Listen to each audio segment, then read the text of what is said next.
রাজবাড়ির ফটকের সামনে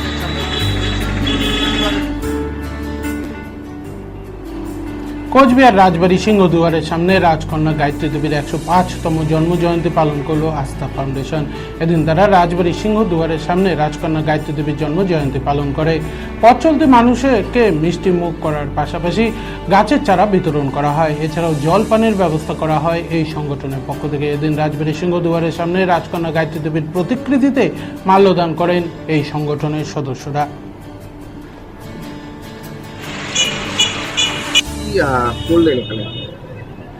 আজ 23শে মে 2024 কোচবিহারের রাজকন্যা তথা জয়পুরের রাজমাতা গায়ত্রী দেবীর 105তম জন্মদিবস।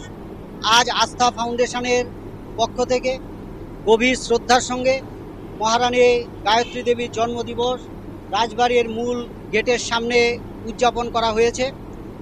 এর পাশাপাশি আস্থা ফাউন্ডেশনের পক্ষ থেকে আজ পথচারী যারা মানুষ রয়েছে তাদের জন্য শরবতের ব্যবস্থা রয়েছে।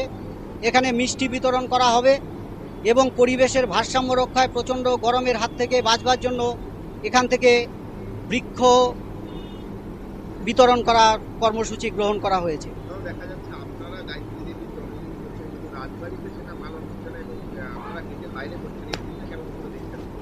না, এটা তো যেহেতু তারই এই বাড়ি, রাজ পরিবারের বাড়ি, আশা করি আমরা তাদের উচিত ছিল রাজবাড়ি কর্তৃপক্ষের এই জন্মদিন গভীর শ্রদ্ধার সঙ্গে পালন করার।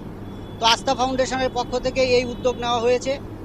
আর গায়ত্রী দেবীর পরিচয় সম্পর্কে যদি একটু বলা যায়, আমরা প্রত্যেকেই সেটা জানি। তিনি কোচবিহারের মহারাজা জিতেন্দ্র নারায়ণের কন্যা ছিলেন এবং তার মাতার নাম ছিলেন মহারানী ইন্দিরা দেবী।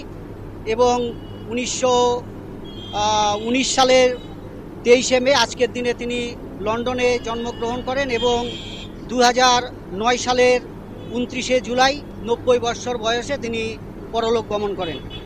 আজ আস্থা ফাউন্ডেশনের পক্ষ থেকে তার জন্মদিবস গভীর শ্রদ্ধার সঙ্গে আন্তরিকতার সঙ্গে এখানে পালন করা হবে। আমার নাম বিপ্লব তালুকদার, আমি কোচবিহারের একজন সাধারণ সমাজকর্মী। আস্থা ফাউন্ডেশনের আমন্ত্রণে আজকে আমি এখানে এসেছি।